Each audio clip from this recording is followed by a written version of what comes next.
Vous connaissez José Mourinho, Special One, le coach le plus charismatique, le plus arrogant, le plus génial et le plus détesté du football mondial. Un homme qui a tout gagné partout où il est passé. Porto, Chelsea, Inter Milan, Real Madrid, et qui a cette capacité unique de créer la polémique à chaque fois qu'il ouvre la bouche. Mais voilà ce que peu de gens réalisent. Mourinho n'est pas juste un provocateur qui balance des punchlines pour faire le buzz. C'est aussi l'un des esprits tactiques les plus brillants du football moderne. Un stratège qui a passé des milliers d'heures à analyser les joueurs, à décortiquer leurs forces et leurs faiblesses, à préparer des plans pour les neutraliser ou les maximiser. Et quand Mourinho parle de Messi et Ronaldo, ce n'est pas juste une opinion de café du commerce. C'est le verdict d'un homme qui a entraîné Ronaldo pendant 3 ans au Real Madrid, qui a affronté Messi des dizaines de fois dans les clásicos les plus violents de l'histoire, qui a vécu ces batailles tactiques de l'intérieur, dans la sueur, dans le stress, dans la pression inimaginable de devoir battre le meilleur joueur du monde avec le deuxième meilleur joueur du monde dans son équipe. Et ça, mes amis, ça change absolument tout. Remontons dans le temps. Nous sommes en 2010. Mourinho vient de réaliser l'exploit historique du triplé avec l'Inter Milan, Ligue des Champions, Championnat d'Italie et Coupe d'Italie. Il est au sommet de sa gloire, le coach le plus bancable de la planète. Et c'est à ce moment précis que le Real Madrid vient le chercher avec une mission impossible: détruire l'empire de Barcelone, stopper la machine Messi qui écrase tout sur son passage, et ramener la décima, cette 10e Ligue des Champions que le Real attend depuis des années. Et Mourinho accepte le défi parce qu'il adore l'impossible.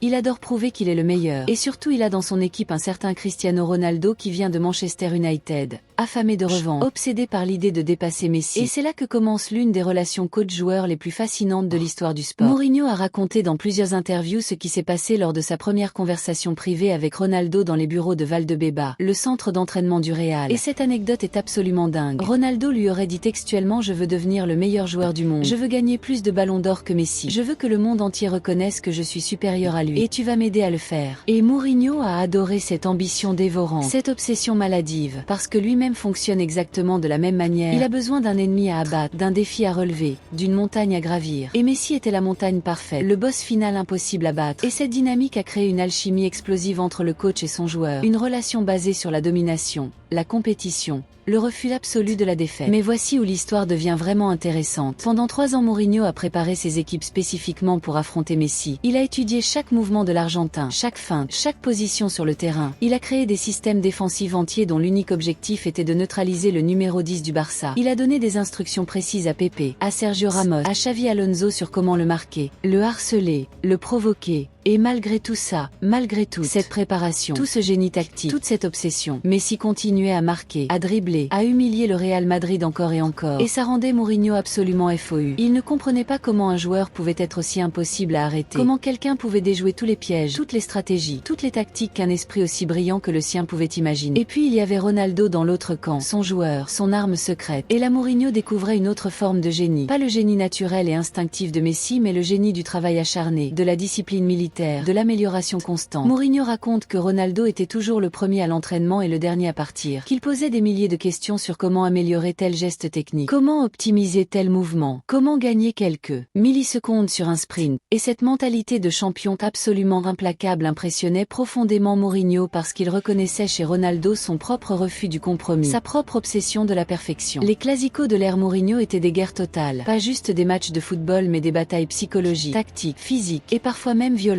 Souvenez-vous de ces affrontements où les cartons rouges pleuvaient, où les joueurs se provoquaient, où Mourinho lui-même mettait son doigt dans l'œil de Tito Villanova, l'adjoint de Guardiola. Cette intensité dépassait largement le cadre sportif. C'était devenu personnel, c'était devenu existentiel. Et au centre de cette guerre, il y avait 2 hommes, Messi et Ronaldo. L'un que Mourinho devait arrêter à tout prix, l'autre qu'il devait transformer en machine à détruire Barcelone. Et cette pression était absolument monumentale. Mourinho a révélé quelque chose de fascinant dans une interview donnée à beIN Sport en 2019. Il a expliqué que tactiquement Messi était le joueur le plus difficile à contrer de toute sa carrière parce qu'il n'avait pas de position fixe. Il n'avait pas de rôle prédéfini. Il apparaissait partout sur le terrain, entre les lignes, sur les côtés, dans l'axe. Et cette liberté totale rendait impossible toute préparation défensive classique. Mourinho ne pouvait pas dire à un défenseur: tu marques Messi, parce que Messi n'était jamais au même endroit. Il changeait constamment de position. Il créait des espaces là où il n'y en avait pas. Il inventait des solutions que personne n'avait prévues. Et pour un tacticien obsessionnel comme Mourinho qui veut tout contrôler, tout prévoir, tout maîtriser, cette impossibilité de mettre Messi dans une case était profondément frustrante. En revanche, avec Ronaldo dans son équipe, Mourinho avait l'arme ultime, la réponse parfaite à Messi.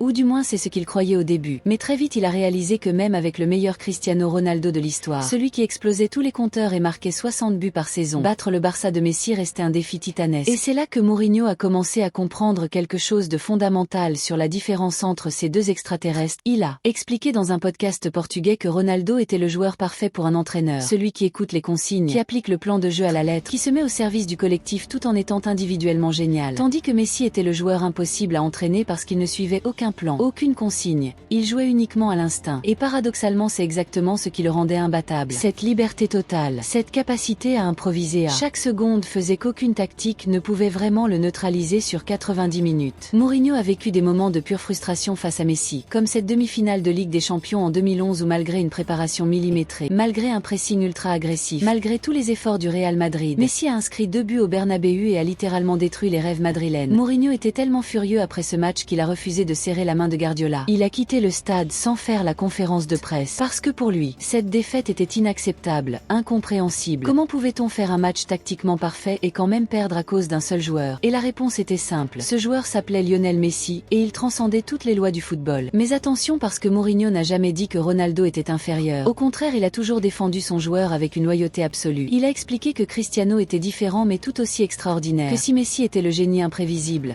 Ronaldo était le guerrier invincible, celui sur qui on peut compter dans les moments cruciaux, celui qui transforme la pression en motivation, celui qui marque le but décisif en finale de Ligue des Champions parce que son mental est plus fort que tout. Et Mourinho adorait cette fiabilité, cette constance, cette capacité de Ronaldo à performer au plus haut niveau match après match, année après année, sans jamais baisser de régime. L'anecdote la plus révélatrice sur la relation Mourinho-Ronaldo s'est passée lors d'un match contre le Barça en 2012. Le Real menait 1-0 et Mourinho avait donné la consigne à Ronaldo de redescendre défendre pour verrouiller le résultat. Mais Cristiano voulait marquer. Il voulait humilier Messi sur son propre terrain. Il voulait prouver qu'il était le meilleur. Et il a désobéi aux ordres de Mourinho en restant devant. Et le Barça a égalisé dans les dernières minutes. Mourinho était furieux. Il a engueulé Ronaldo devant toute l'équipe dans le vestiaire, lui reprochant son égoïsme, son manque de discipline. Et Ronaldo a répondu quelque chose que Mourinho n'a jamais oublié. Il a dit: si tu veux gagner contre Messi, tu dois me laisser jouer mon jeu. Tu dois me faire confiance, pas m'enfermer dans un système. Et cette phrase a profondément marqué Mourinho parce qu'elle révélait une vérité dérangeante. Pour battre un génie comme Messi, il fallait peut-être un autre génie, tout aussi libre, tout aussi incontrôlable. Et c'était incompatible avec la philosophie de contrôle total de Mourinho. Les années ont passé. Mourinho a quitté le Real Madrid en 2013 sans avoir gagné la Ligue des Champions. Sa mission était techniquement un échec, même s'il avait remporté un championnat d'Espagne et battu le record de points. Et cette expérience l'a changé. Elle lui a appris l'humilité face au génie. Elle lui a montré que même le plus grand tacticien du monde ne peut pas tout contrôler. Que parfois il faut accepter qu'il existe des joueurs qui dépassent la compréhension humaine. Et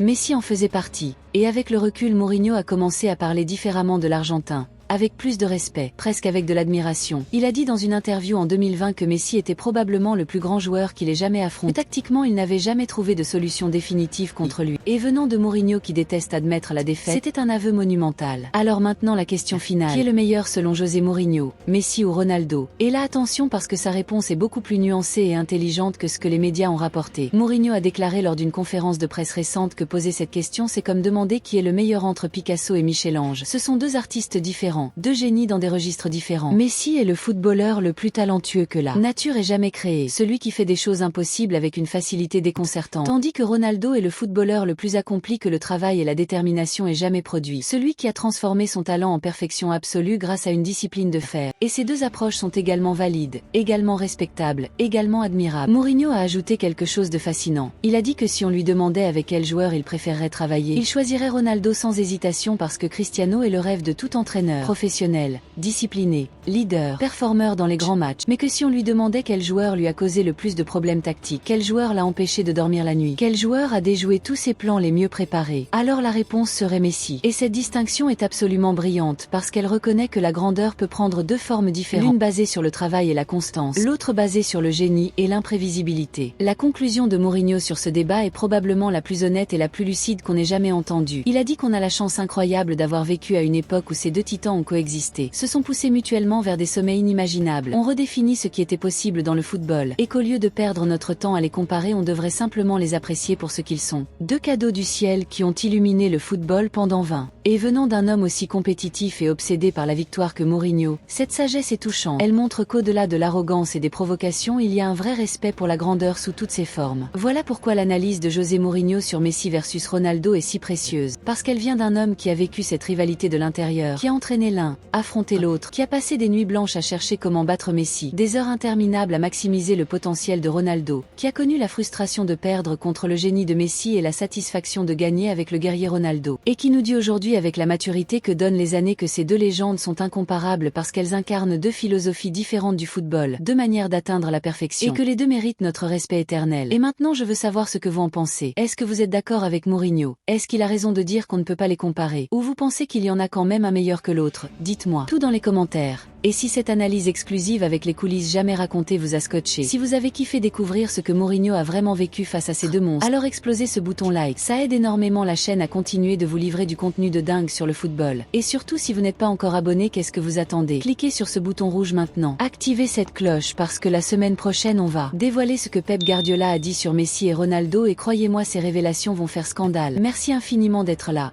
vous êtes incroyables, et on se retrouve très vite pour une nouvelle bombe. Allez ciao les champions.